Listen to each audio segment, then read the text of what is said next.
On entend parfois cette phrase: «Ne t'inquiète pas, le karma va s'en charger».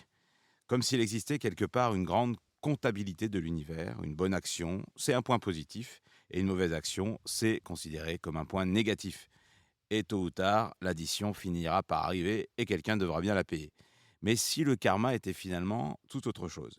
Si le karma n'était pas une punition, mais c'était une mémoire, la mémoire de nos pensées, de nos émotions, de nos décisions, de nos actions et de toutes les traces qu'elles laissent en nous et autour de nous. Alors peut-être que la vraie question n'est pas simplement le karma existe-t-il, mais plutôt quelle part de ce que je vis aujourd'hui ai-je contribué à créer hier et quelle part de mon futur suis-je déjà en train de créer maintenant.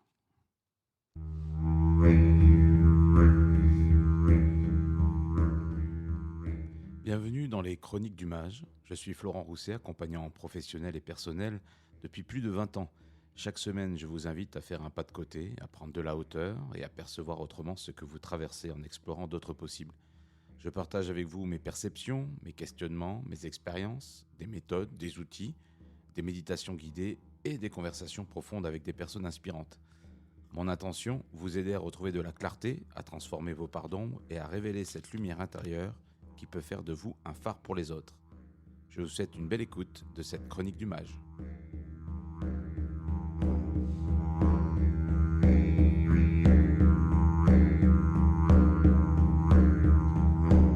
Alors, bienvenue à vous. Dans cette 8e chronique du mage, je ne vais pas vous résumer tous les épisodes précédents, mais la dernière fois, on s'est quitté sur le pouvoir de l'intention. Et donc, cette chronique sur le karma existe-t-il, fait écho à la chronique précédente sur le pouvoir de l'intention. Alors, la question centrale que j'ai envie de partager avec vous aujourd'hui, c'est est-ce qu'on est condamné à subir notre passé, à transformer, ou est-ce qu'on peut transformer consciemment ce que nous sommes en train de créer, transformer et vivre une vie plus consciente et exprimer pleinement son pouvoir créateur, son libre arbitre. Alors, le karma, ça peut être envisagé comme une chaîne de causes, de mémoires, de conséquences. Et puis, il y a certaines idées reçues aussi que je vous invite à aller explorer par rapport au karma. D'ailleurs, tiens, je vous demande, et puis vous pouvez me le dire dans les commentaires, me le dire par des messages, qu'est-ce que pour vous le karma? Est-ce que vous considérez aussi avoir un bon karma ou un mauvais karma? Qu'est-ce que ça revêt pour vous? Est-ce que vous avez un pouvoir de création? Est-ce que vous avez l'impression de subir votre vie? Est-ce que vous avez l'impression de pouvoir décider à chaque instant? Ou être ballotté par les conséquences, de vos décisions, par les conséquences, de votre existence, par les événements qui s'enchaînent les uns après les autres? Est-ce que vous voyez un lien entre tous ces événements-là? C'est les premières questions que je vous soumets en ce début de chronique. Vous savez que j'aime bien dans ces chroniques du mage vous poser pas mal de questions et vous inviter à vous introspecter, à vous questionner. Alors, là, pour démarrer, j'aimerais qu'on revisite cette notion de karma, qui est un terme sanskrit, qu'on retrouve beaucoup dans les cultures, enfin, du côté oriental, on va dire, hindouiste et autres, qu'on retrouve aussi dans la culture et dans certaines religions, notamment tibétaines. Et on parle de ce karma, on parle alors, on le voit souvent, et ça, c'est un peu la première idée reçue, comme une punition. C'est-à-dire que si je crée une mauvaise action, il va m'arriver quelque chose de mauvais. Si je crée une bonne action, j'attire à moi quelque chose de bon. Ça, c'est la version un peu simplifiée. Puis la version un peu punition du karma, on dira, tiens, quand quelqu'un a fait une mauvaise action dans notre entourage, quelqu'un nous a fait une crasse, une mauvaise action, on va se dire, tiens, il va être puni quelque part. Ça va lui il va avoir le revers de la médaille. Il a semé quelque chose, il va récolter ce qu'il a semé. Donc quelque part, ça, c'est assez vrai. Mais c'est pas de l'ordre de la punition, c'est bien plus simple et bien plus logique que ça, en tout cas dans ma perception, dans mon expérience, dans la manière dont j'appréhende les choses. À chaque fois, comme tout ce que je vous partage, je vous invite pas à le prendre, bien entendu, pour argent comptant, mais à simplement regarder comment c'est pour vous, comment ça vous questionne, comment ça résonne en vous. Est-ce que ça résonne vrai? Juste, est-ce que ça ouvre des voies d'exploration, des voies de questionnement? Est-ce que ça vous invite à trouver votre propre réponse? Vos propres réponses, c'est ça qui est important pour moi, et non pas vous donner quelque chose de figé, une vision figée des choses, ou dogmatique, comme qui pourrait être figé dans une encyclopédie, même si aujourd'hui on n'utilise plus trop, ça fait très vieux jeu ou vieux de dire encyclopédie aujourd'hui. Mais voilà. Alors du coup, le karma. Dans l'imaginaire courant, donc le karma, c'est présenté comme un peu la justice cosmique, ce que l'on fait de bien ou ce que l'on fait de mal qui va nous attirer du bon ou du mauvais. Si on prend, la définition et puis il y a un livre que je vous conseille d'ailleurs qui me vient, quand j'ai préparé cette chronique, c'est le livre de Sadhguru, qui est un livre sur le karma. Il nous dit que le karma, en fait, c'est ni plus ni moins, que des actions que l'on pose et la conséquence de ces actions-là. Dans cette vision un peu yogique, nos actions ne se limitent pas au physique, elles concernent aussi, la manière dont elles commencent déjà dès nos pensées. On crée et on va voir qu'on crée sa réalité et qu'on crée du karma dès nos pensées, dès les émotions qui sont générées par nos pensées face à des événements, dans notre vision, dans le choix et les décisions que nous faisons. Ça apporte une énergie qui va avoir, attiré des choses effectivement et qui va avoir des conséquences. Alors chaque action aussi, le karma, c'est l'action elle-même, mais c'est aussi l'empreinte laissée par cette action. Alors l'empreinte, c'est là où c'est un peu subtil, c'est à la fois les conséquences, mais c'est aussi l'empreinte énergétique, ce qui est invisible. Et moi, dans ces chroniques, je vous aide aussi à lire et à faire le lien entre ce qui est visible et ce qui est invisible. Donc n'ayons pas peur des mots, je vais parler de l'énergie ou de ce qui est invisible. Donc le karma, c'est les pensées. Quand vous avez une pensée, c'est quelque chose de palpable dans votre tête, mais c'est encore invisible. Quand vous avez une émotion, c'est quelque chose qui est palpable en vous, que les autres peuvent percevoir, mais c'est quelque part invisible. Et ce qui est visible souvent, c'est l'action et les conséquences de cette action-là. Mais le karma ne se limite pas à ça. C'est à partir du moment où vous pensez, à partir du moment où vous ressentez, à partir du moment où vous percevez, à partir du moment où vous projetez une intention, vous êtes déjà dans une logique où vous allez créer quelque chose, créer une impulsion et créer les conséquences de cette énergie que vous allez déployer. Alors le karma, c'est donc une mémoire, c'est une énergie, une mémoire qui influence notre perception, nos réactions, les choix que nous faisons. Et c'est pas quelque chose qui nous tombe dessus, comme ça, par hasard, mais c'est quelque chose que l'on fabrique continuellement. Donc on va parler de différentes formes de karma. On va aborder, tout d'abord le karma que l'on accumule durant cette vie et dont on est totalement responsable. C'est notre part de libre arbitre, c'est notre part de responsabilité. Et ensuite, on parlera du karma, selon nos croyances, que l'on peut et les vôtres, que l'on peut accumuler durant plusieurs vies. Si on croit à la réincarnation, si on croit à cette dimension-là, ou si on a expérimenté des choses dans cette sphère-là, qu'on a élargi notre perception dans cette sphère-là, on peut aussi vivre des conséquences de vie antérieure ou de vie passée, si c'est votre système de croyance. Et puis on ira même plus loin, je vous annonce un petit peu la couleur de ce podcast. Hem, le karma, ça peut même être, des choses que l'on porte, de nos mémoires, de nos traumatismes, mais pas forcément des nôtres, de notre lignée, de nos ancêtres, de nos aïeux. Et on ira aussi questionner cette dimension-là de mémoire, cette dimension-là de karma, que l'on porte souvent inconsciemment dans notre lignée familiale. Et on ira aussi questionner la dimension de libre arbitre. Donc on parlera de cette dimension de libre arbitre, de chemin de vie. Est-ce que j'ai totalement la totalité, la capacité de faire totalement ce que je souhaite, de prendre mes propres décisions? Est-ce que je suis libre à chaque instant? Ou est-ce que parfois j'ai aussi une dimension de prédestiné, de chemin qui m'est proposé, de route qui est tracée, de balises que je dois emprunter et une partie de route, que je dois, tracer et qui est déjà dessinée. Voilà le programme, si vous souhaitez rester jusqu'au bout de ce podcast-là, le programme que je vous propose. Et tout ça en une trentaine de minutes. Donc je vais essayer d'aller à l'essentiel, de vous partager mon propre vécu, ma propre expérience. Et la première chose que je voulais, vous partager donc ça sera, vous parler du karma accumulé durant cette vie. Depuis, notre enfance, depuis, notre éducation, notre environnement, la manière dont on a été éduqué, la manière dont on a été élevé, les écoles que l'on a fréquentées, la sphère familiale, voilà, éducative, extrascolaire qu'on a pu vivre. Tout ça, on s'est déjà, vécu des choses, on a déjà ancré des croyances, on a déjà perçu, ressenti, vécu des choses joyeuses, des choses qui nous ont, peut-être, plus difficiles, plus douloureuses, des événements qui ont été, difficiles à vivre et tout ça a laissé des traces, a laissé des mémoires, a laissé des conditionnements et qui créent aujourd'hui l'homme, la femme que vous êtes. Et vous vivez quelque part avec la mémoire de ce passé. Et si vous n'avez pas conscience des mécanismes qui se jouent en vous, vous portez cette mémoire-là et vous vivez et vous prenez vos décisions et votre vie est quelque part les conséquences de toute cette vie passée et de tout ce karma accumulé. Alors si vous avez comme moi, bon, j'approche la cinquantaine, si vous avez encore plus 60-70 ans, c'est sûr que vous avez accumulé beaucoup plus de karma que si vous aviez 15 ans ou 20 ans.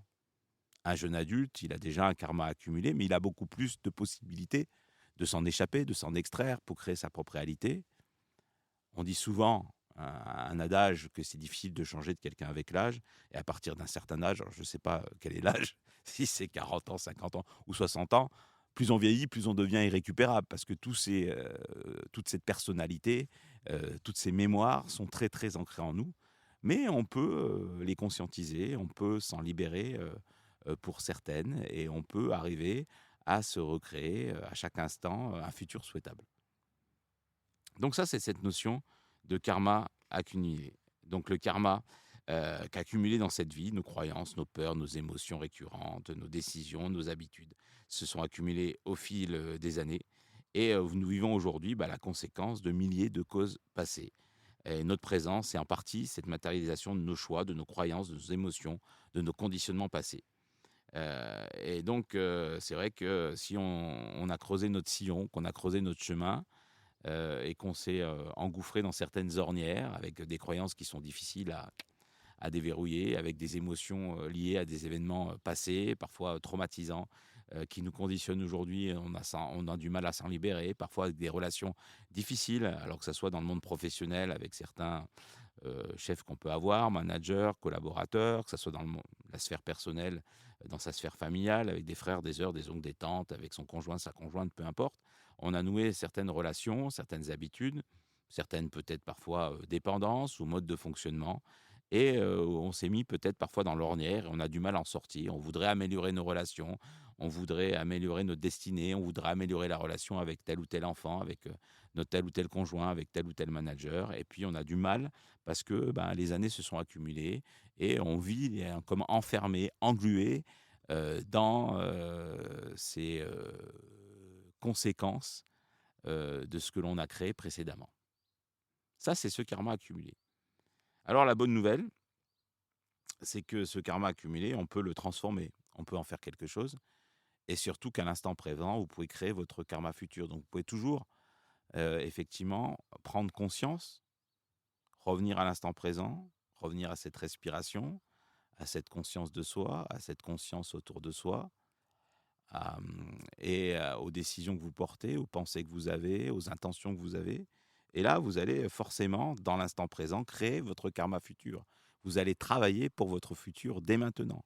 Donc la première chose à faire, ou la première proposition que je vous fais, c'est simplement de vous dire, peu importe, c'est une option, peu importe ce que j'ai vécu avant, peu importe les traumatismes que j'ai pu avoir, peu importe les pensées ou les croyances que je pouvais avoir, peu importe les relations que j'avais avec mon conjoint ou mon ex-conjoint, ou avec mon parent, avec mes parents, peu importe le passé que j'ai pu avoir, les relations difficiles que j'ai pu avoir précédemment au travail. J'oublie tout ça quelque part. Je m'en dissocie. Et là maintenant, à partir de maintenant, je prends conscience que je peux créer mon futur. Qu'aujourd'hui, avec l'intention que je peux poser, les pensées que je peux avoir, la vision que je peux avoir, les choix que je souhaite faire, je crée à l'instant T mon futur. Je l'entretiens au quotidien. Et du coup, je crée les conditions favorables de futur possible pour les semaines, les mois et les années qui viennent. Et ça, je pense que c'est la première décision à prendre, que c'est la décision la plus importante. C'est se dire qu'à tout instant, je peux reprendre mon pouvoir créateur, je peux exercer mon libre arbitre, je peux changer le cours de ma vie, changer le cours d'événements, changer le cours des choses, quelle que soit la direction que je veux prendre et quelle que soit ma situation actuelle.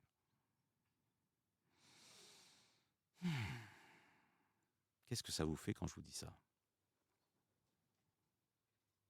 Je vous invite à prendre quelques instants pour goûter en vous, vous qui êtes peut-être en questionnement, pour savoir qu'est-ce que ça vous fait, que je peux vous dire quand je vous dis qu'à tout instant, vous pouvez reprendre le cours de votre vie vous pourrez exercer votre pouvoir créateur.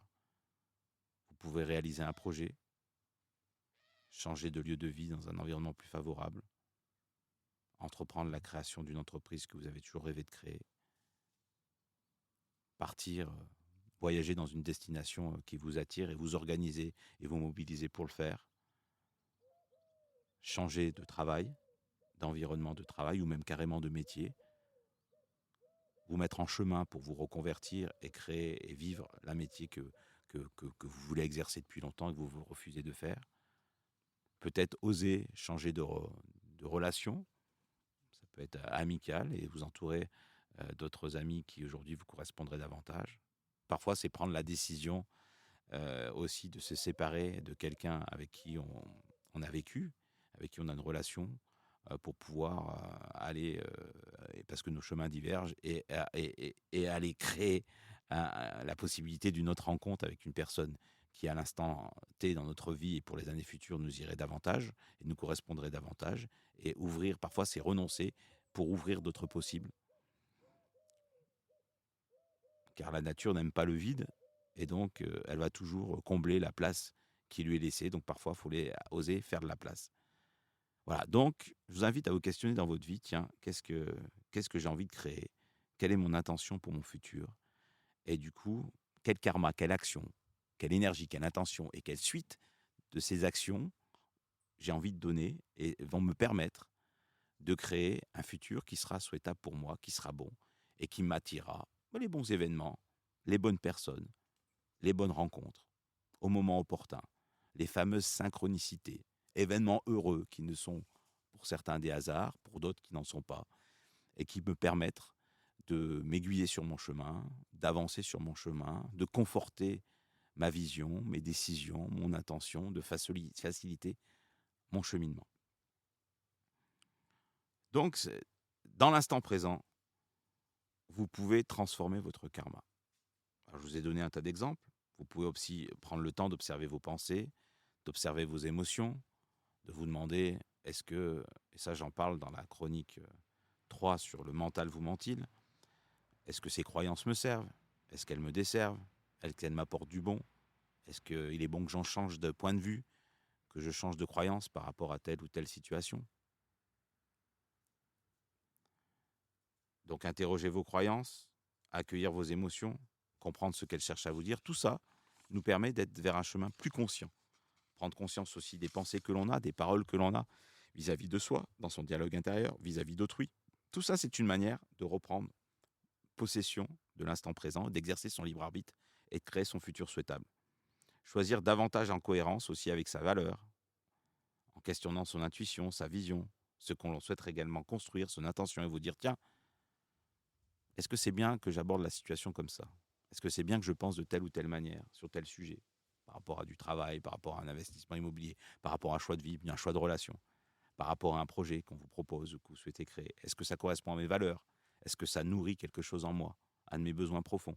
Est-ce que ça me fait aller dans le bon sens? Est-ce que ça contribue à mon épanouissement? Est-ce que ça me met en joie?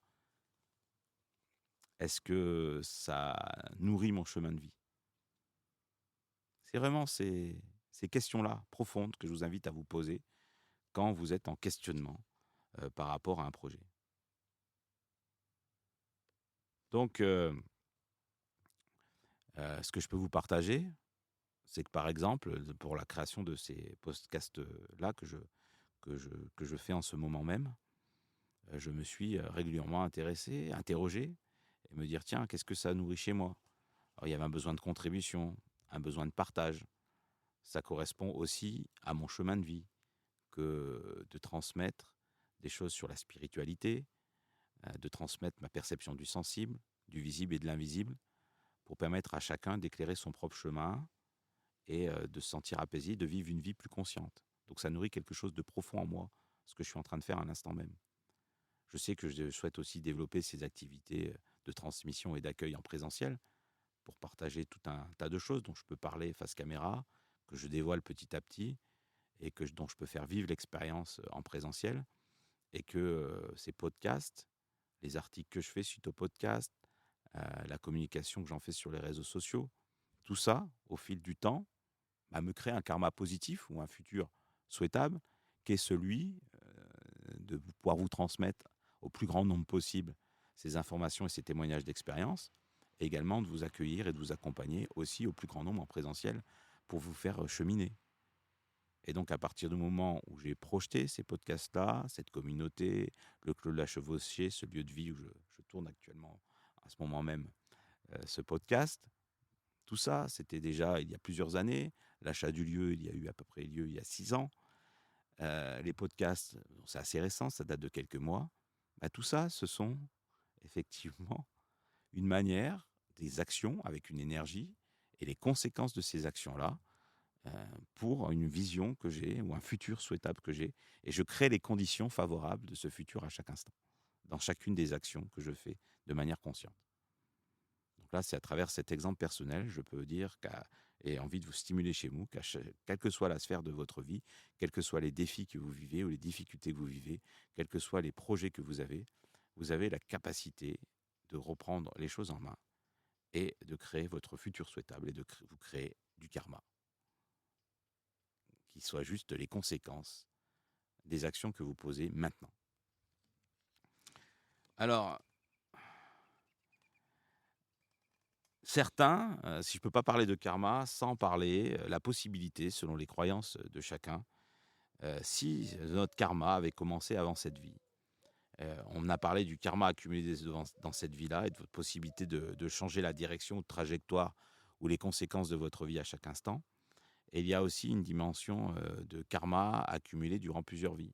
Alors si on croit au cycle des réincarnations, à cette fameuse roue des samsara, de la réincarnation, où on se réincarne et l'on apprend et l'on vit les conséquences de ses vies précédentes et on apprend et on évolue en permanence, on s'éveille petit à petit jusqu'à un jour où, voilà, où on a vécu un tas d'expériences, on a accumulé un tas de connaissances, on a transcendé, découvert sur soi, appris sur la vie, appris expérimenté tout un tas de choses, ce qui fait qu'à un moment donné, on sort de ce cycle, de cette roue, on sort de ce cycle d'incarnation et on n'est plus obligé de se réincarner pour pouvoir vivre une vie de chair et d'os, mais d'être dans un certain plan ou un certain niveau de conscience. Donc vous pourrez entendre ce genre de discours-là, et dans les cultures traditionnelles, dans certaines religions, par les tibétaines, hindouistes, on a cette idée-là, que la vie, c'est pas entièrement une page blanche, mais qu'on hérite en fait, on hérite, le lapsus, on hérite, parce que souvent c'est des irritants, on hérite de nos vies passées et qu'aujourd'hui, ben, on est là pour transformer, pour vivre certaines et avec certaines conséquences de ces vies passées. Bon, ça c'est une option. Que la vie, voilà, cette dimension relève d'une conception spirituelle, métaphysique. Elle peut être accueillie comme une croyance, une hypothèse, une possibilité, sans avoir besoin d'imposer ça comme une certitude. Et donc votre vie n'est peut-être pas une page blanche. Alors là, je vais m'ouvrir un peu sur ce sujet-là, sans aller creuser trop loin, mais j'ai pu expérimenter des choses. Et si vous êtes intéressé, vous pouvez me demander ça aussi hein, en commentaire, me contacter sur Instagram ou LinkedIn ou autre. Voilà, on parle de mémoire, on va parler après de mémoire transgénérationnelle, mais parfois il peut arriver des réminiscences de certaines vies. Euh, Certaines personnes sont très très sensibles à une certaine médiumnité pour vous percevoir. Voilà. Alors il ne s'agit pas de dire qu'on a été pharaon, Cléopâtre, Napoléon dans une autre vie, qu'on avait vécu une vie héroïque, mais on peut porter certaines mémoires en nous et certaines mémoires peuvent être utiles et certaines personnes peuvent nous aider à contacter certaines parts de nous. Alors qu'ils soient là d'une certaine vie ou qu'ils soient une métaphore pour nous exprimer quelque chose dont on a besoin de prendre conscience, ça peut être utile. Et moi j'ai pu vivre ce type d'expérience-là dans la mesure, ça peut être utile de contacter ça, pas comme une quête, comme une recherche sans fin, parce que ça peut être une quête spirituelle dans laquelle on se perd, dans laquelle on cherche à tout prix des réponses. Et imaginons qu'on ait vécu des centaines, des milliers de vies. À quoi ça sert de vouloir toutes les contacter, de vouloir les comprendre aucune manière de savoir si ces vies, si cette perception est réelle ou pas. Donc ça peut être une course sans fin, on peut s'y perdre. Mais par contre, certains moments, on peut avoir dans un rêve, dans une méditation, par l'intermédiaire d'un tiers, dans une consultation, la réminiscence, la perception d'une mémoire que nous portons en nous et qui vient éclairer notre chemin de vie, nos décisions actuelles, notre parcours, les difficultés que nous rencontrons. Et dans ce cadre-là, je pense que les archétypes, si on parlait d'un aspect un peu de Carl Jung, jungien, les archétypes ou les mémoires que nous contactons, les informations que nous percevons peuvent nous être utiles à vivre notre vie, à prendre nos décisions, à cheminer. Et inutile de savoir si cette perception est réelle, vraie, liée à des vies antérieures ou pas. Peu importe. C'est des choses que nous portons en nous et qui peuvent nous aider à éclairer notre chemin. Et en ce sens-là, interroger cette mémoire ou ce karma me semble utile. Et parfois peut nous apporter des informations qui nous permettent d'avancer, de délivrer, délier des choses en nous, d'éclairer des décisions ou des directions qu'on doit prendre. Et en ce sens-là, interroger notre karma de différentes vies peut être utile. Je parle beaucoup, alors je prends une petite pause pour boire un verre. Et puis, il existe aussi une autre forme de passé qui, elle, nécessite pas de remonter forcément à des vies antérieures, mais des autres mémoires que nous portons en nous, souvent de manière inconsciente, et qui sont liées à un karma familial ou transgénérationnel, à des mémoires que nous portons de notre enfance, mais parfois, pas forcément de notre enfance, pas forcément hérité de nos parents, notre mère ou de notre mère. Ça peut être hérité à une lignée, alors déjà d'oncle ou de tante, ok. Ça peut être aussi lié à une lignée de 2, 3, 4 générations de ce qu'ont vécu nos grands-parents, nos arrière-grands-parents ou encore nos arrière-arrière-grands-parents et dont nous héritons aujourd'hui. Et ça non plus, c'est pas facile forcément à percevoir. Et mais nous portons et nous pouvons porter ce type de mémoire, ce type d'héritage. Et si nous n'avons pas conscience, qui conditionne notre vie, la manière dont nous pensons, les permissions que nous nous donnons, les expériences que nous faisons, la perception que nous avons de ces expériences-là, et parfois certaines difficultés que nous rencontrons, peut être aussi un héritage de nos aïeux.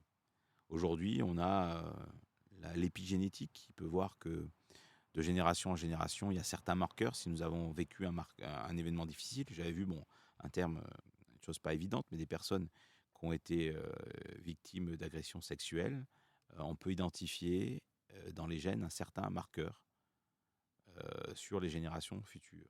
Donc comme si effectivement il y avait un héritage qui était là inconscient et que la science aujourd'hui nous aide à révéler.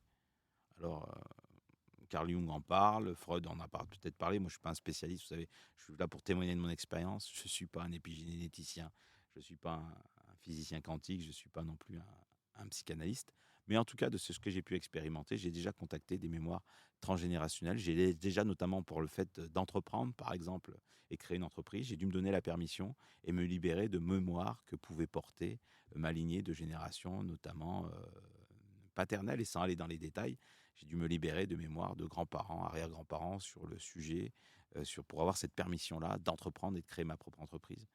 Et donc, alors pour ce faire, vous avez des thérapeutes qui peuvent vous accompagner, qui travaillent sur la mémoire transgénérationnelle, sur ce karma transgénérationnel.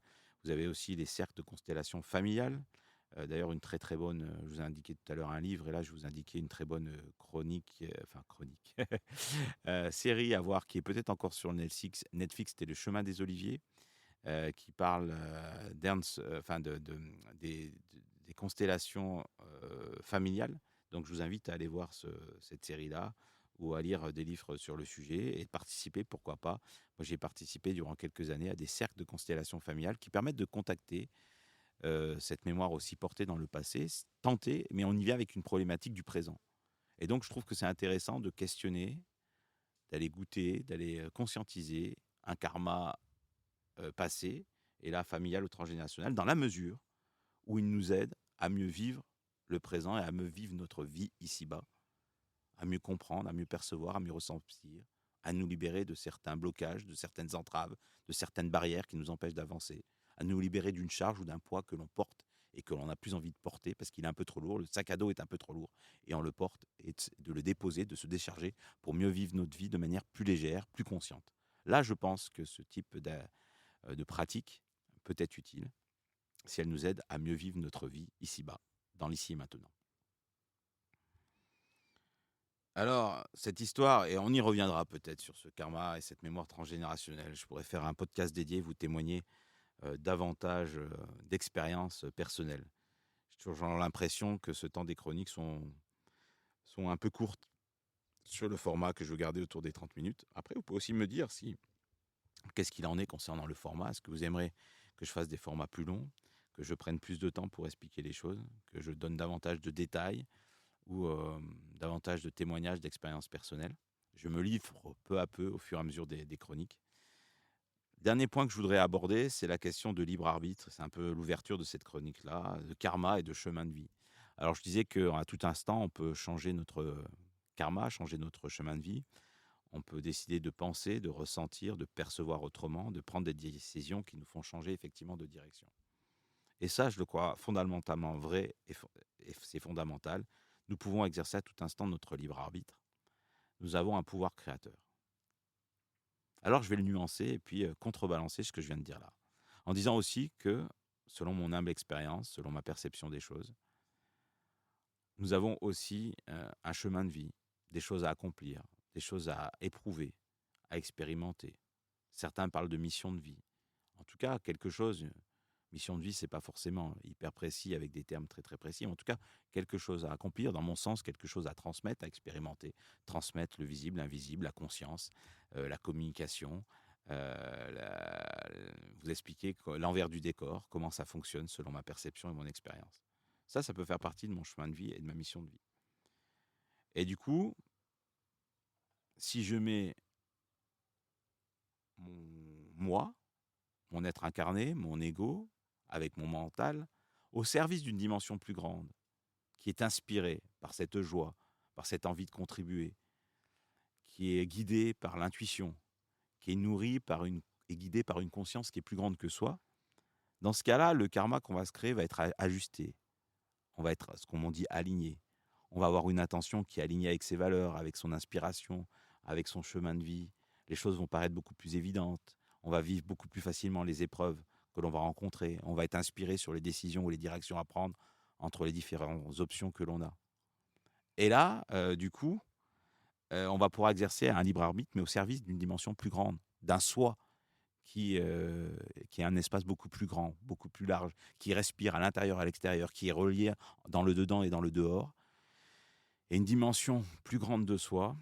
Et là, on va pouvoir faire de grands projets, on va pouvoir accomplir de grandes choses, on va pouvoir manifester à l'extérieur de nous ce qui est vivant en nous, et la vie, l'univers, va contribuer à nous créer les conditions favorables ou les expériences nécessaires pour, sur le long terme, pouvoir créer un futur souhaitable.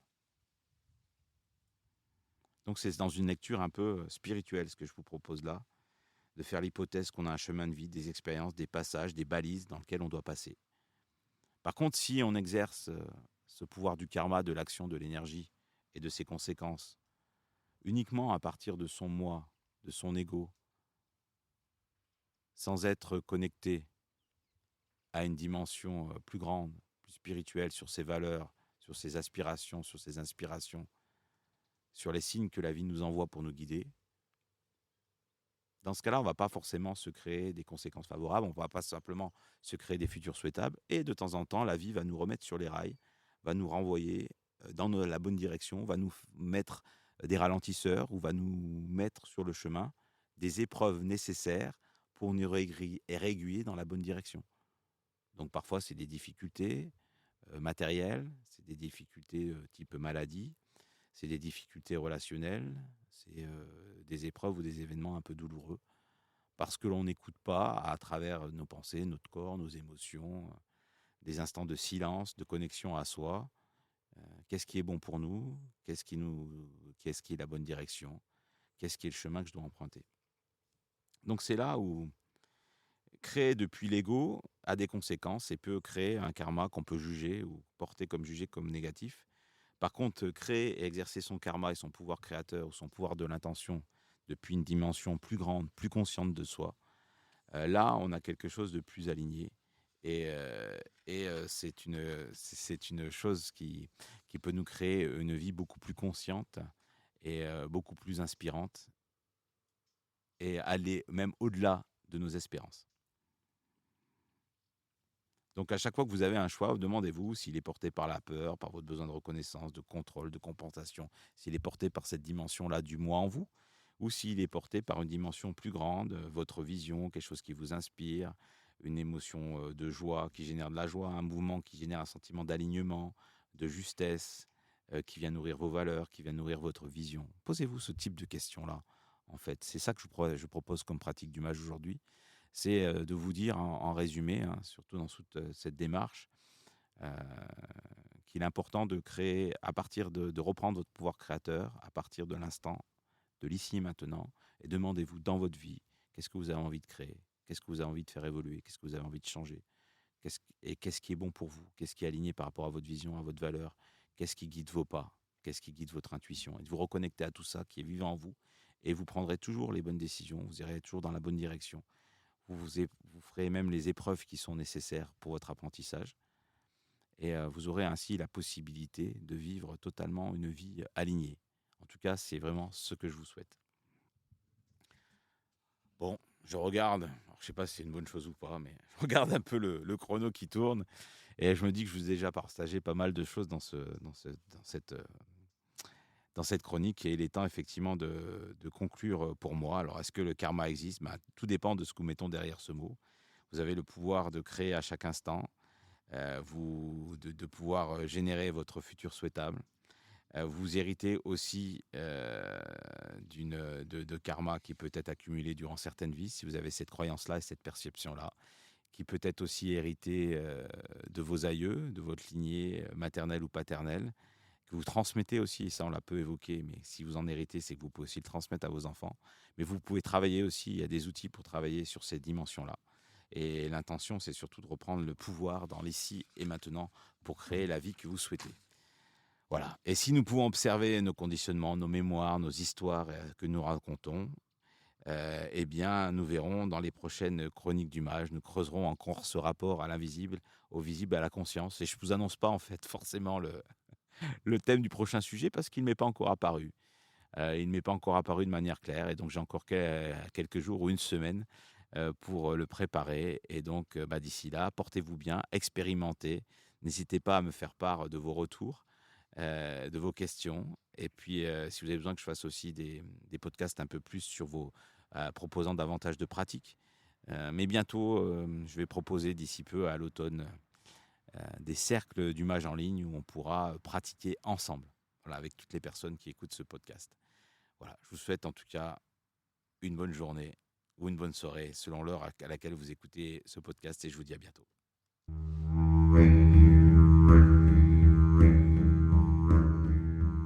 Je vous remercie d'avoir écouté cette chronique du mage jusqu'au bout. Si cette chronique vous a parlé, je vous invite à lui mettre 5 étoiles si c'est possible, à vous abonner et à la partager autour de vous. Pour retrouver mes accompagnements et vous abonner à la missive du mage, ma newsletter, rendez-vous sur florentrousset.com. Vous pouvez aussi me rejoindre sur Instagram et LinkedIn avec mon nom, Florent Rousset. Écrivez-moi, je y réponds à tous vos messages. Vos questions et vos partages nourriront les prochaines chroniques du mage. Je vous dis à bientôt.